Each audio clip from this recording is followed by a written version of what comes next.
আজকের রেসিপি মেথির শাক। লাগছে এক আটি আমার কাছে মেথির শাক, শিম, বেগুন, কাঁচা লঙ্কা, রসুন, আলু। এবার আমি মেথির শাকটা ধুয়ে কেটে নিয়েছি, আর আলু, শিম, বেগুনও কেটে নিলাম, রসুনটাও থেতো করে নিয়েছি, আর কাঁচা লঙ্কাটাও চিড়ে নিয়েছি। এবারে সবজিটাকে একটু নুন মাখিয়ে নিলাম। এবার শাকটাকেও একটু নুন মাখিয়ে নিচ্ছি যাতে তেতো ভাবটা না থাকে।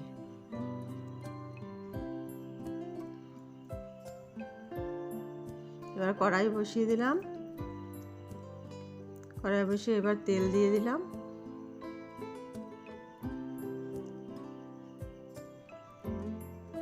তেলটা গরম হয়ে গেছে আমার। এবার আমি সবজিটা দিয়ে দেবো চিপে চিপে।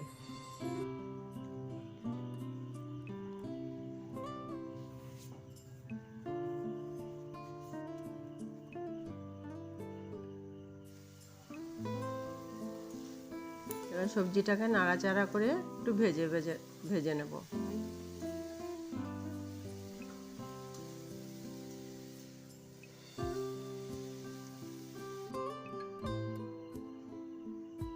একটু হলুদ দিয়ে দিলাম। এবারে নাড়াচাড়া করে নেব।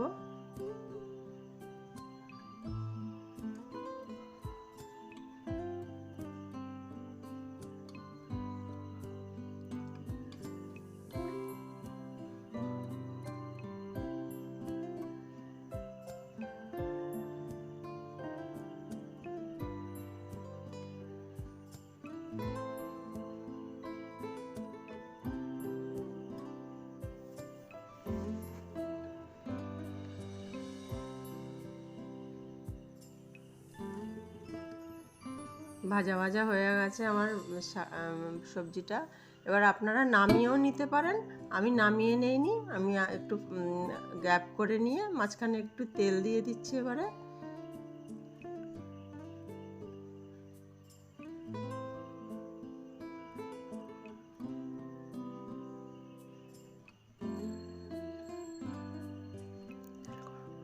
তেলটা গরম হয়ে গেছে।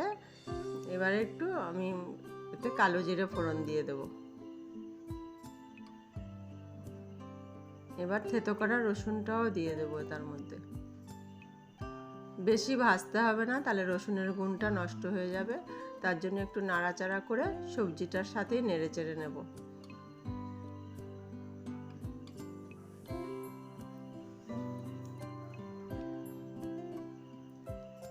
কাঁচা লঙ্কাগুলো চেরা কাঁচা লঙ্কাগুলোও দিয়ে দেবো।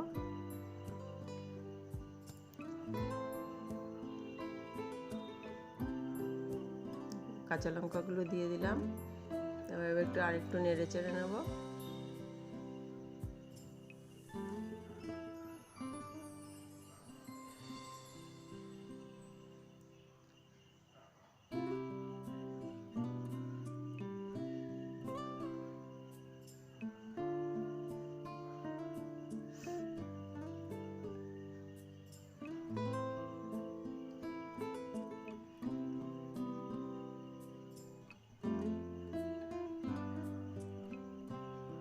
নুন মাখানো শাকটা চিপে আমি দিয়ে দেবো। তার থেকে জলটা বেরিয়ে গেলে বেশ শাকের মধ্যে যে তেতো ভাবটা থাকে সেটা কেটে যাবে।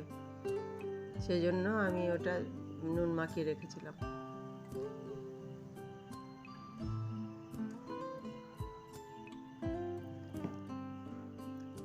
নেড়ে চেড়ে দেবো। এবারে একটু এর মধ্যে অল্প একটু চিনি দিয়ে দেবো যাতে শাকের গ্রিন কালারটা ঠিকঠাক থাকে।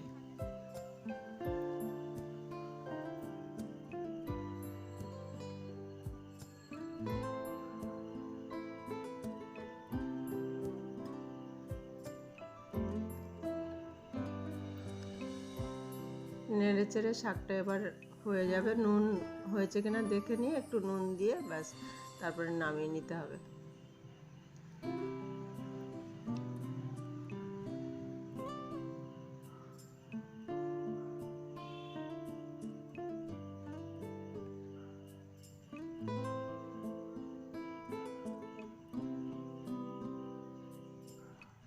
একটু নুন কম হয়েছিল, তাই একটু নুন দিয়ে দিলাম।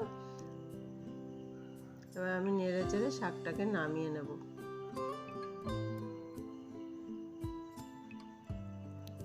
এভাবে খেয়ে দেখবেন, খুব ভালো লাগবে এবং তেতোও লাগবে না।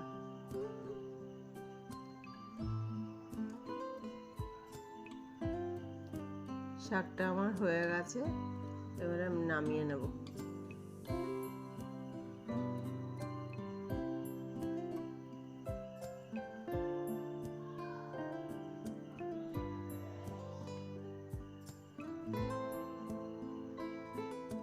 আপনারা বাড়িতে ট্রাই করে দেখবেন না আর আমাকে জানাবেন কমেন্ট করে।